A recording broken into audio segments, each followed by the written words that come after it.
domestic terrorism programs would be cut under Trump.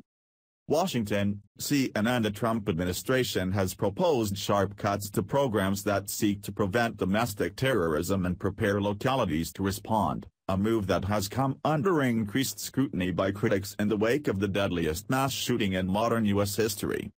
The Department of Homeland Security says, however, that it is merely reworking the administration's efforts, and promises more effective measures to come.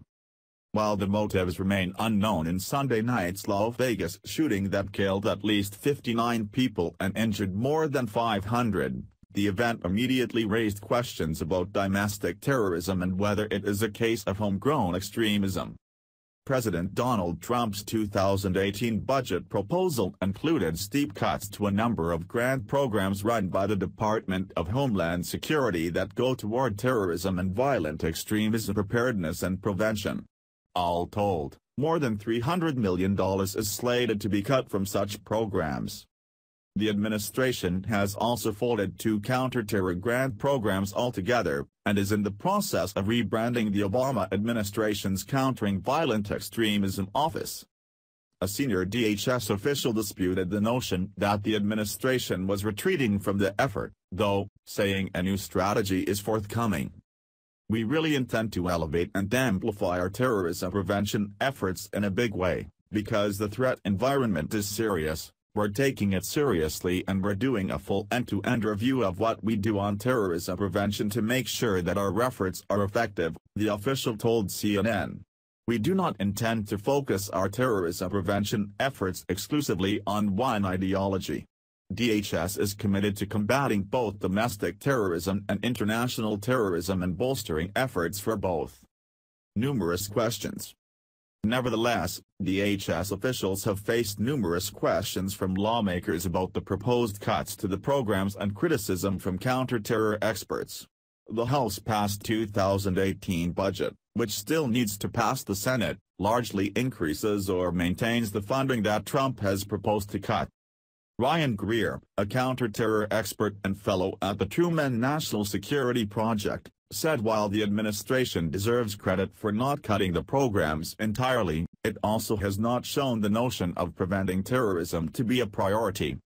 To their credit, they have not focused entirely on Islamist ideologies. However, cutting the future year program budget and future year office budget clearly shows that they don't prioritize the issue area, Greer told CNN. "And I believe that their focus on a narrow set of threats rather than all forms of extremism will do us all a disservice, particularly in light of the rise of far-right-wing extremism, such as Charlottesville, and other mass casualty threats."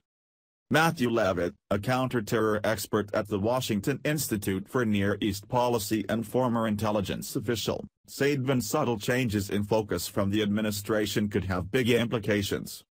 "I would have preferred to see the federal government help facilitate these facilities at the local level through its convening power and its funding power, but if it's going to abrogate that responsibility, then others will step in," he said.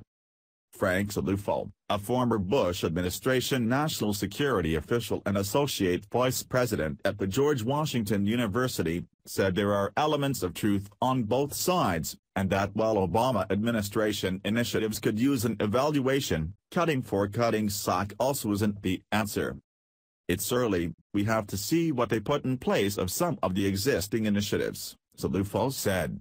"I certainly think counterterrorism issues won't be buried, but policy without resources is rhetoric, so we need to make sure that we have the tools in the toolkit to get the job done."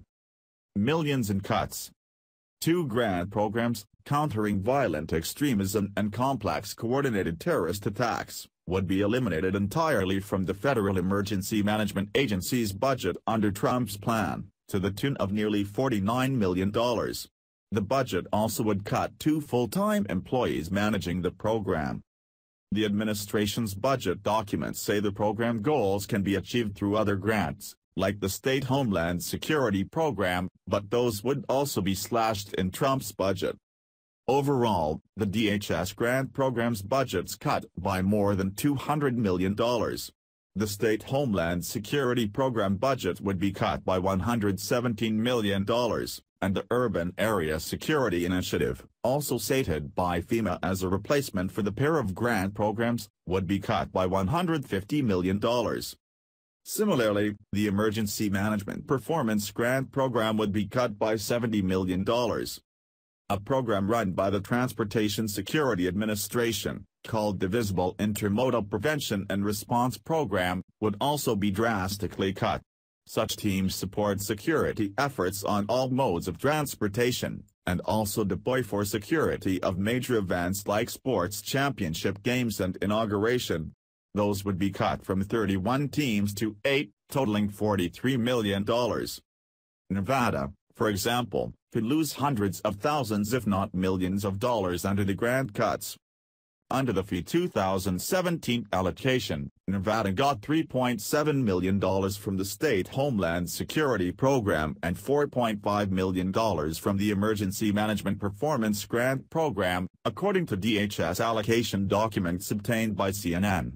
The Las Vegas area also got $2.8 million from the Urban Area Security Initiative. All of those programs would be decreased by roughly 20% to 25% across the board under the President's 2018 budget proposal. The Las Vegas Metropolitan Police Department also got $500,000 from the Countering Violent Extremism Grants, a program that would not be funded at all in fiscal year 2018. In testimony before Congress last month, Acting Secretary Elaine Duke told lawmakers that administration is evaluating its approach to preventing terrorism going forward, and she and other officials have begun calling it terrorism prevention instead of countering violent extremism. Americans do not want us to simply stop violent plots, they want us to keep them from materializing in the first place, Duke said in her prepared testimony. As part of this effort, we have launched an end-to-end review of all DHS Countering Violent Extremism or CVE programs.